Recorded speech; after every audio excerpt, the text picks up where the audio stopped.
Hello welcome friends, online learning centre পক্ষ থেকে সবাইকে স্বাগতম। তো আজকে আমরা পদার্থবিজ্ঞান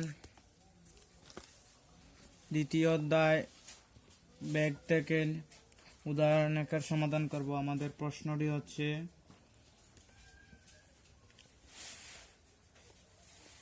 একটা গাড়ির ব্যাগ 1 মিনিট স্থির অবস্থা থেকে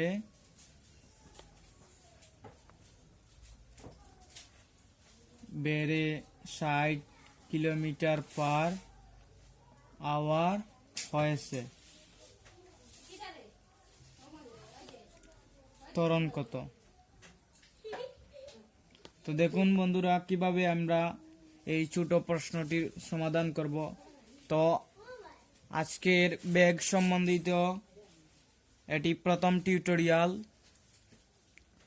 দ্বিতীয় অধ্যায়ের বাকি ভিডিওগুলো আপনারা প্লেলিস্ট আকারে পেয়ে যাবেন, তাই আমাদের চ্যানেলটি সাবস্ক্রাইব দিয়ে আমাদের সাথে থাকবেন। তো দেখুন, এখন আমরা এটি সমাধান করব। দেখা যাচ্ছে একটি গাড়ির বেগ, আমরা জানি কি জানি, আমরা জানি এখানে সাইডে টান দিয়ে আমি লিখতে পারি। এখানে কি দেওয়া আছে যে গাড়ির বেগ 1 মিনিট স্থির অবস্থা থেকে, অর্থাৎ আদি বেগ u = 0 ms ইনভার্স 1, এবং আমার শেষ বেগ দেওয়া রয়েছে কি b = 60 kilometre per hour, 60 kilometre per hour. এটিকে আমাদেরকে ms ইনভার্সে 1 আনতে হবে। তাইলে 60 into 1000 divided 3600 equal 16.67 ms inverse 1। দেন আমরা কি করব, তারপর আমরা জানি a = u plus b by t। এখন আমাদের সময় t = 1 মিনিট = 60 সেকেন্ড। এখন আমাদের ইউর মান 0, তাহলে বি হচ্ছে 16.67 ডিভাইডেড সময় হচ্ছে 60 সেকেন্ড। তাহলে ত্বরণ, এ হচ্ছে ত্বরণ, এখানে লিখবেন ত্বরণ এ = কি হোয়াট। তাহলে ত্বরণের মান পেলাম আমরা 0.278 ms ইনভার্স 2। এখন আমরা 2 নম্বর প্রশ্ন সমাধান করব। বলছে যে একটা গাড়ি 6 মাইলস পার আওয়ার বেগে চলতে চলতে হঠাৎ তার ইঞ্জিন বন্ধ হয়ে যায়। তারপর গাড়ি থামতে 5 মিনিট সময় নেয়। মন্দন কত? গাড়িটির মন্দন কত?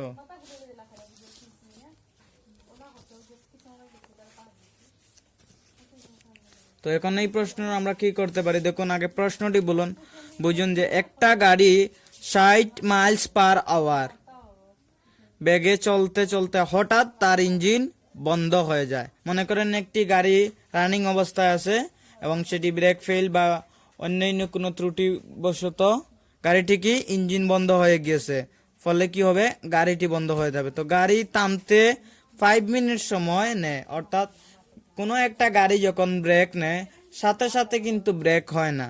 যেমন ট্রাকের ক্ষেত্রে যদি দেখেন বা অন্যান্য গাড়ির ক্ষেত্রেও জাম যখন সে বা ব্রেক মারবে, তারপর কিছু একটা সময় নিবে, যেই জায়গায় সে ব্রেক করবে ওই জায়গায় কিন্তু ব্রেক হবে না, আর একটু সামনে গিয়ে কি হবে, ব্রেকটা শেষ হবে। তারপর দেখুন বলছে যে তাইলে মন্দন কত?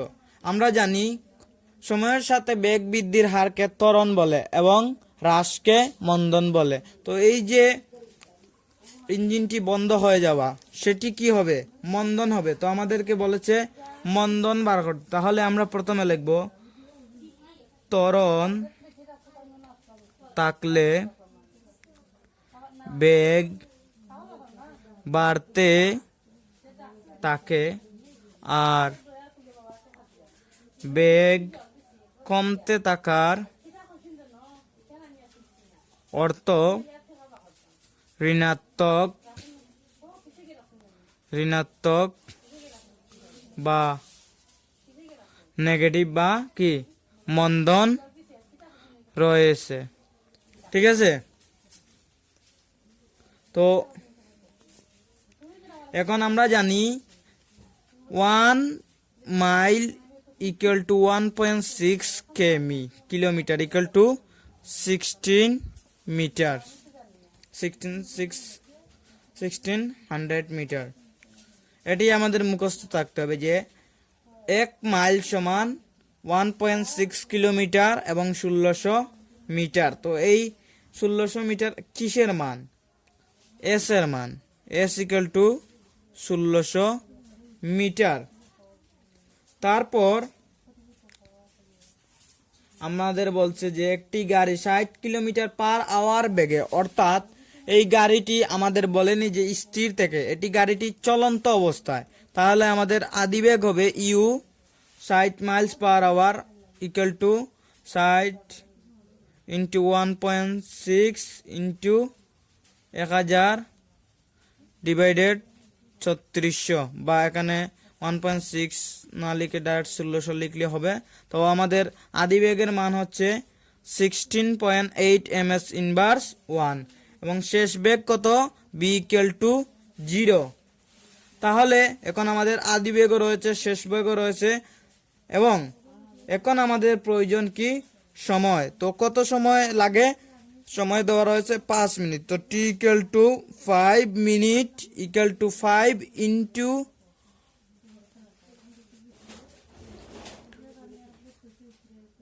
16 ইকুয়াল টু কত? 300 সেকেন্ড। তাহলে এ ইকুয়াল টু আমরা জানি, এখানে লিখবেন আমরা জানি এ ইকুয়াল টু কি? বি মাইনাস ইউ ডিভাইডেড টি। তো বি এর মান কত? বি 0, তাহলে এখানে আমরা মাইনাস মান পেয়ে গেলাম। তো মাইনাস 26.8 ডিভাইডেড 300 ইকুয়াল টু কত হলো? Minus 0.89 ms inverse 2। যদি আমি মন্দন, দেখুন এখানে মন্দন হচ্ছে 0.89, এটি হচ্ছে আন্দান।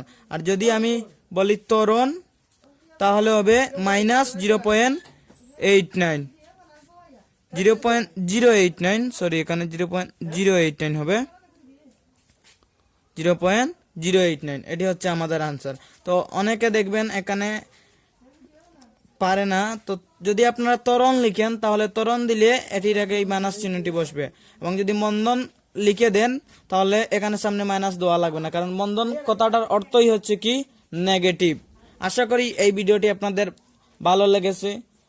তো এই অধ্যায়ের আর কোন কোন সূত্র থেকে বা কোন সৃজনশীল থেকে আপনারা ভিডিও চান আমাদেরকে অবশ্যই কমেন্ট করে জানাবেন।